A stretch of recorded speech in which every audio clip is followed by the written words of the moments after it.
everyone. So as you all know, this lesson is all about graphic text. And in the Minds On Activity, we started talking a little bit about graphic text and different types of graphic texts. And in this lesson, we'll be expanding on that knowledge and going a little more in depth about each of these examples and the different features associated with graphic text and how all of it helps the reader to better understand a text.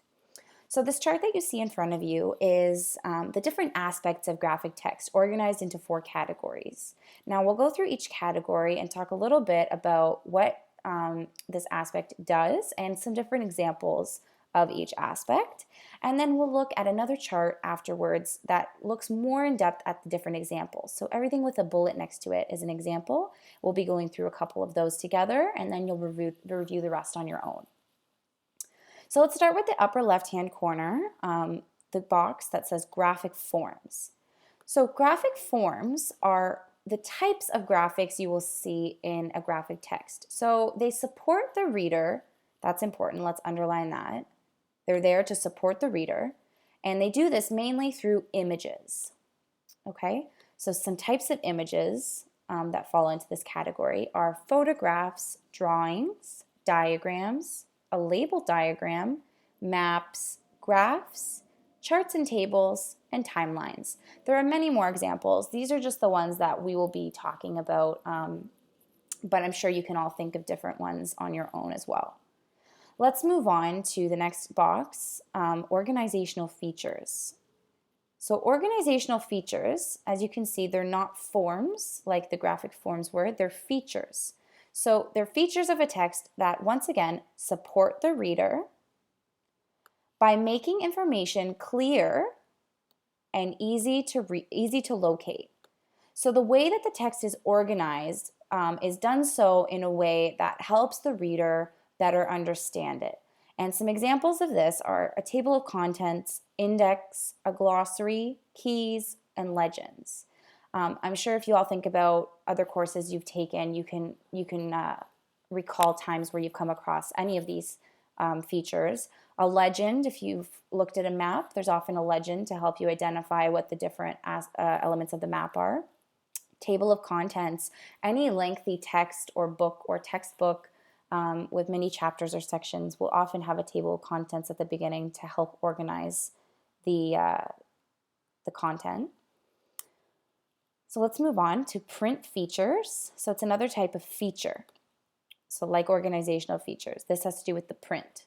So print features support the reader, once again, mainly through print and written text. So this has to do with everything that is actually written in words. And some examples of print features are title, subheadings or headings, bolding, italics, captions, bullets, sidebar, and font size. So all of these features have to do with what's written on the page. You can bold something, you can put it in italics, you can write a title or a subheading or a heading, and in the end, these features help to support the reader by distinguishing different sections of the text or highlighting important words through bolding, writing a caption to support an image, everything like that.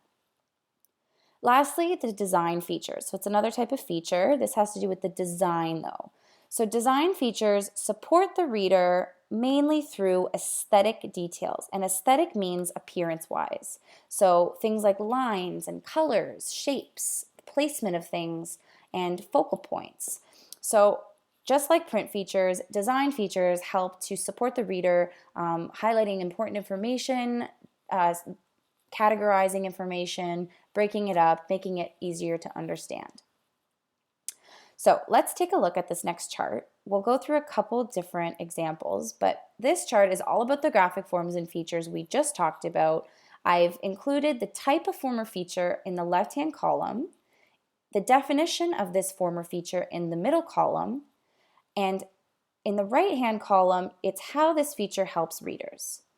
So let's go through the first 4 examples together.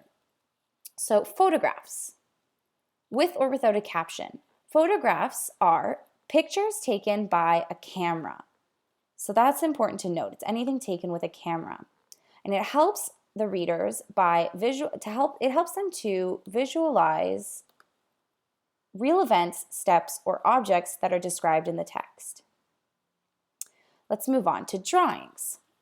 Drawings, with or without a caption, are hand-created sketches. So important to note there's hand-created. Unlike a photograph, which is taken with a camera, these are drawn by hand. So they're in color, usually printed out through graphic animation, and they help the reader to visualize and better understand something from the text. Let's move on to diagrams. Diagrams are a series of pictures with captions showing steps, stages, or the progression of events. So it's important to note it's a series of pictures, not just one.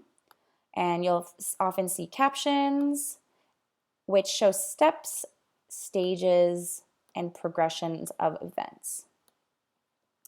Now this helps the reader by explaining steps in a process or how something is made. So think about diagrams that you've come across in text that you've read, and think about how the diagram has helped you to visualize steps in a process or how something is made. Okay, and lastly, a labeled diagram. So it's a little bit different than a regular diagram. A labeled diagram is a picture with labels on lines pointing to various parts. So labels pointing to various parts. And it shows the different components of something in the text. Now, a good example of this is when you think about a science textbook and the different labeled diagrams in there. You have labeled diagrams of bodily systems, labeled diagrams of life cycles of animals or different biological beings. And all of these diagrams that are labeled help you to understand the information that you're reading in the textbook and visualize it through a graphic form.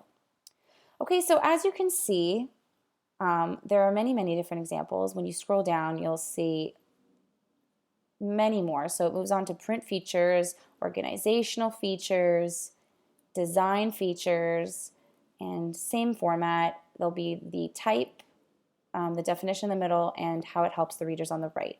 So once you're finished with this video, click the links below to download both copies of these charts and go through them on your own. Highlight and underline important words, just as I've done with the first 4. And when you're finished, you can move on to the next portion of the lesson.